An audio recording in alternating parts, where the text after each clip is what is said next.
Subscribe for the latest news in hip hop and entertainment. Hit that notification and have a good day.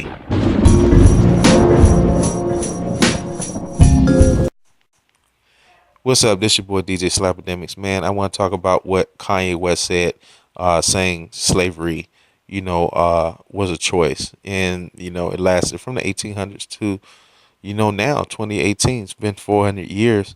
And if you look at what's going on in society, the murders, the shootings, and people not standing up for things. And I've even seen it, previous companies I've worked for where grown men and women, once you see 10, 11, 12 tall white men stand in front of them, they have nothing to say. They complain to everybody else, complain about how they don't like their conditions. But then when they get in front of a white man, they don't say nothing. But this is what Kanye West was saying. We chose to let things happen and be the way they are. And I finally understood what he was saying. And it's shocking and deep, really, for what he's saying. He's basically saying in so many words, like, y'all allowed yourselves to be slaves for 400 years and not do anything about it. And think about it. 400 years, you didn't tell your kids, hey, look what they did to us. Do you want this to happen to you? And then their kids, hey, look what they did to my dad and me.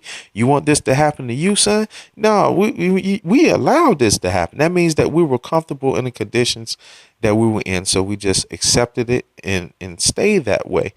If you look at Harriet Tubman, she didn't, go on the Underground Railroad and try to free slaves for nothing. And then if you turned around as a slave, that meant you were going back and telling the master. So she had to kill you. That was a choice that was made. It was a choice when Malcolm X chose to, change over to the Muslim mindset because he's seen the devastation and the things that are going on. It was a choice. Martin Luther King decided, he wanted America to be free and things of that nature. He spoke those speeches throughout his life. It was a choice. We have a choice to better ourselves. And in eternity that's going on, we got a choice to change it. So that was what Kanye West was saying. But this is your boy DJ Slapidemics. And then I also want to say too, Dick Gregory said something very important. So see, nobody got mad at Dick Gregory, but they got mad at Kanye West. Dick Gregory said, when the white people go to war, they say, give me liberty or give me death. When black people go to war, they said, give us liberty or give us education.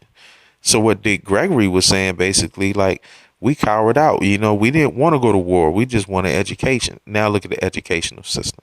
But this is your boy DJ Slapidemics, man. Y'all have a good one. I'm out. You got into the civil rights struggle early on. Could you have imagined, had I whispered into the ears of your 20-something-year-old self, that about 6 decades later, we'd still be having these same arguments? Let me answer this way. 120 years ago, if you was at a meeting and said one day horses will be obsolete, they'd put you in the mental hospital. It's the same. You couldn't see this. You couldn't see this, especially black folks couldn't see it. We're the only group of people that had the struggle, the viciousness we went through, and we opt for education over liberation. When George Washington was fighting the British, it wasn't so he could build a college, it's liberate. So all the black folks you see in America has never been liberated. You get a white cop, can kill my mama, my daddy, my children, but in the news media, if you check, a white cop ain't never hit my car. Well, it was really just my subconscious. It was a feeling I had, like people were taught how to think, we're taught how to feel. We don't know how to think for ourselves. We don't know how to feel for ourselves. People say feel free, but they don't really want us to feel free. And I felt a freedom in, first of all, just doing something that everybody tells you not to do. I just love Trump. That's my boy. It's like so many rappers, you'll look at a video of Snoop Dogg loving Trump, but then he get in the office and now they don't love him. Like, Trump is one of rap's favorite people, right? But we talk about this, that before he was elected president, people in hip hop, it was an in thing to put Donald Trump in your rhyme somewhere. Yeah. And by the way, I am in hip hop, but I'm not just in hip hop. I'm a black person in the black community, but I'm not just that. I feel like one thing is people try to minimize me to artists, hip hop, black community. Yeah, I'm always gonna represent that, but I also represent the world. When you hear about slavery for 400 years, that sounds like a choice. Like, You was there for 400 years and it's all of y'all? You know, like, it's like we're mentally in prison. I like the word prison because slavery goes too direct to the idea of blacks. It's like slavery, Holocaust Jews, slavery is blacks. So prison is something that unites us as one race, blacks and whites being one race. That we're the human race. Do you feel that I'm feeling, do you feel that I'm being free and I'm thinking free? I actually don't think you're thinking anything. I think what you're doing right now is actually the absence of thought. And the reason why I feel like that is because Kanye, you're entitled to your opinion. You're entitled to believe whatever you want.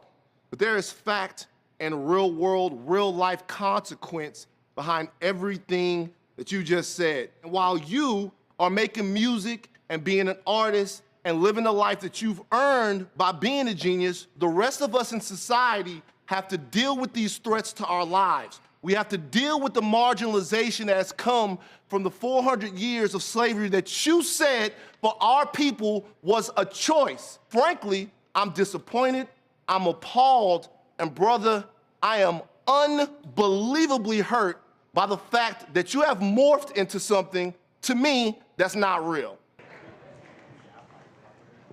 Bro, you gotta be responsible, man. Bro, I'm sorry I hurt you. You gotta be responsible, dog. I'm sorry I hurt you, bro. Bro, your voice is too big. You got.